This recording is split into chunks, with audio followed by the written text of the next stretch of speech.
ऐसी खुशी जो कहीं मिलती नहीं हमको मिली, ऐसी खुशी जो कहीं मिलती नहीं। फूल है या ये कली हर बाग में खिलती नहीं हमको मिली, ऐसी खुशी जो कहीं मिलती। ओम शांति, ओम शांति। आज देखो कौन सी तारीख, और आज की तारीख पर लोग एक फन करते हैं, बहुत आनंद लेते हैं। तो कौन सी तारीख होगी आज? अप्रैल मास की पहली तारीख।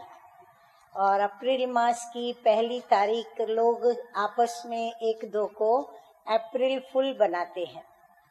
तो हम तो बाबा के बच्चे हैं और हम बाबा के बच्चों को बाबा फूल बना रहे हैं, नॉट फुल, बट हम बन रहे हैं फ्लावर्स।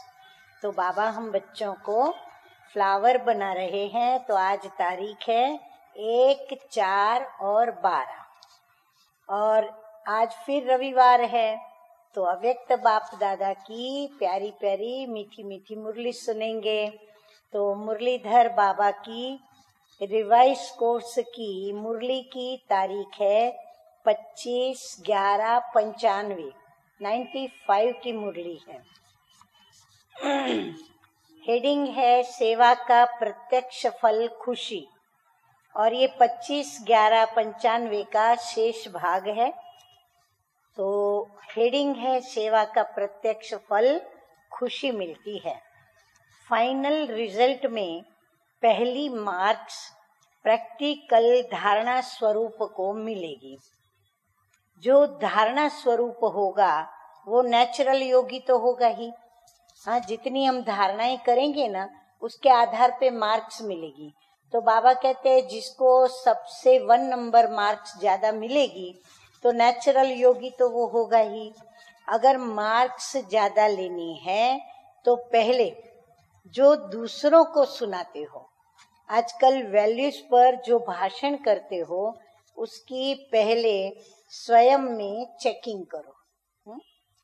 क्योंकि सेवा की 1 मार्क तो धारणा स्वरूप की 10 मार्क्स होती है। देखो बाबा ने आज हिसाब भी बता दिया कि पेपर्स में मार्क्स कैसे हमको मिलेंगे। अगर सेवा की 1 मार्क है, सुना, सेवा और धारणा में मार्क्स में कितना अंतर है? सेवा का 1 मार्क, लेकिन अगर वो धारणा स्वरूप है हम जो हम बोल रहे हैं तो उसकी बाबा कहते हैं 10 मार्क्स होगी। अगर आप ज्ञान नहीं दे सकते हो लेकिन अपनी धारणा से प्रभाव डालते हो तो आपकी सेवा की मार्क्स जमा हो गई ना। हाँ, कई कहते हैं हमको बोलना नहीं आता, हम वाचा सेवा नहीं कर सकते। बाबा कहते कोई हर्जा नहीं, लेकिन आपकी धारणा बोले तो आपकी धारणा का जो प्रभाव है उसके तो मार्क्स जमा हो जाते हैं। आजकल कई समझते हैं कि हमको सेवा का चांस बहुत कम मिलता है। हाँ, कईयों को ऐसे लगता है कि हमको तो चांस ही नहीं मिलता, हमको चांस मिलना चाहिए। दूसरे को मिलता है, मेरे को क्यों नहीं? सेवा करना बहुत अच्छा है, क्योंकि अगर बुद्धि फ्री रहती है तो व्यर्थ बहुत चलता है। इसलिए सेवा में बुद्धि बिजी रहे, ये साधन बड़ा अच्छा है। हाँ, सेवा करने वालों की बुद्धि क्या होती है? उसमें व्यस्त हो जाती है। कहाँ सेवा करूं, कैसे सेवा करूं, जिनकी सेवा करूं वो कैसे बाबा के बच्चे बने, बाबा का बच्चा बनाने उनको क्या पॉइंट्स सुनाऊं। तो सेवा में बुद्धि क्या रहती है? बिजी रहती है। तो बाबा कहते वो अच्छी बात है। सेवा का उमंग तो अच्छा है ही, लेकिन ड्रामा अनुसार या सरकमस्टेंस अनुसार मानो आपको चांस नहीं मिला और आपकी अवस्था दूसरों की सेवा करने के बजाय अपनी भी गिरावट में आ जाए या वो सेवा आपको हलचल में लाए, तो क्या वो सेवा हुई? बाबा कहते हैं दूसरों को जब देखते हैं ना, तो दूसरों को देख करके क्या करते हैं, गिल्टी में आते हैं या ईर्ष्या में आते हैं, द्वेष भाव में आते हैं, और या तो कंपैरिजन करते हैं।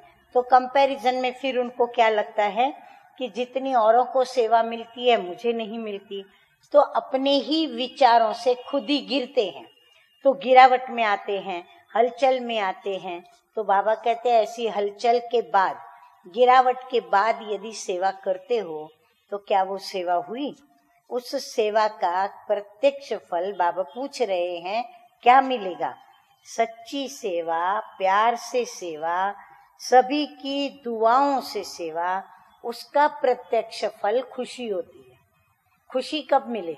कई कहते सेवा किया लेकिन कोई विशेष खुशी का अनुभव नहीं हुआ। क्यों नहीं हुआ? कारण बाबा बता रहे हैं, एक तो वो सच्ची सेवा नहीं की, दिल से नहीं की, प्यार से सेवा नहीं की, सभी की दुआएं मिले ऐसे समय पर ऐसे सेवा नहीं की, तो उसका प्रत्यक्ष फल खुशी भी नहीं मिलती है। और अगर सेवा में फीलिंग आ गई तो यहाँ ब्राह्मण फीलिंग को क्या कहते हैं? हाँ, कईयों को सेवा करते करते फीलिंग आती है ना कि इसको ज्यादा दिया, मुझे कम दिया, इसको ये सेवा दी, मुझे वो दी। गिनती करेंगे, कैटेगरी के ऊपर सोचेंगे, हर बात कम ज्यादा सोचेंगे। तो बाबा कहते हैं उनको क्या होता है? फीलिंग आती है। तो फीलिंग को ब्राह्मण क्या कहते हैं? फीलिंग है फ्लू की बीमारी। फ्लू एक बुखार है जो 3-4 दिन रहता है, लेकिन ऐसी हड्डियां तोड़ देता है अंदर से, जो उनको 1-1.5 मास तक रेस्ट करनी पड़ती है। फ्लू, तो फ्लू वाला क्या करता है? वो कुछ भी काम नहीं कर सकता, उसकी हड्डी हड्डी में दर्द होता है, तो वो सो जाता है, फिर खाना भी नहीं खाएगा, सो जाएगा। तो यहाँ ब्राह्मण फीलिंग को फ्लू कहते हैं। तो यहाँ भी फीलिंग आती है तो या तो खाना छोड़ेंगे या रूस करके बैठ जाएंगे, तो ये भी क्या हुआ? फ्लू हुआ ना।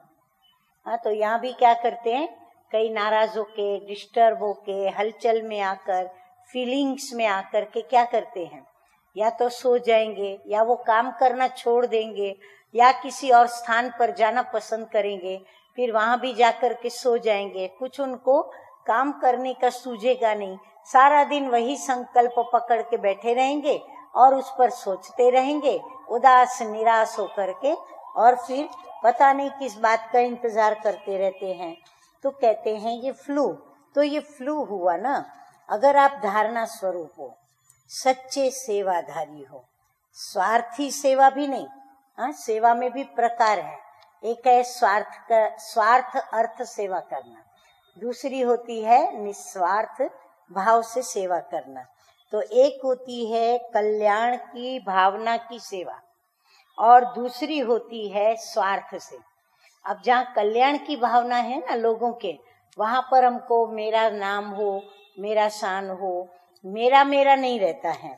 अब बाबा देखो क्या कहते हैं, दूसरी होती है स्वार्थ से, मेरा नाम आ जाएगा, मेरा अखबार में फोटो आ जाएगा, मेरा टीवी में आएगा, मेरा ब्राह्मणों में नाम हो जाएगा, ब्राह्मणी बहुत आगे रखेगी, फिर पूछेगी। ये सब भाव स्वार्थी सेवा के हैं। बाबा कहते हैं ये जितनी भी अंदर में भावनाएं उठती है ना, ये सारी क्या है, स्वार्थ में आ जाती है। क्योंकि आजकल के हिसाब से, प्रत्यक्षता के हिसाब से, अभी सेवा तो आपके पास आएगी। शुरू में स्थापना की बात दूसरी थी, लेकिन अभी आप सेवा के पिछाड़ी नहीं जाएंगे। देखो बाबा कितनी अच्छी राज की बात बता रहे हैं कि आज तक हम सेवा के पीछे भागे कि यहाँ सेवा हो, वहाँ सेवा हो, इनकी सेवा करे, उनकी करे, इस प्रकार की सेवा कहीं मिल जाए, चांस मिल जाए। लेकिन अभी बाबा कहते हैं कि आप अभी सेवा के लिए भागेंगे नहीं, सेवा आपके पास आएगी। शुरू में स्थापना थी, इसीलिए सेवा के लिए जाना पड़ा, लेकिन अभी आप सेवा के पिछाड़ी नहीं जाएंगे। आपके पास सेवा खुद चल कर के आएगी। तो जो सच्चा सेवाधारी है, उस सेवाधारी को चलो और कोई सेवा नहीं मिली, लेकिन बाप दादा कहते हैं कि अपने चेहरे से और चलन से सेवा करो।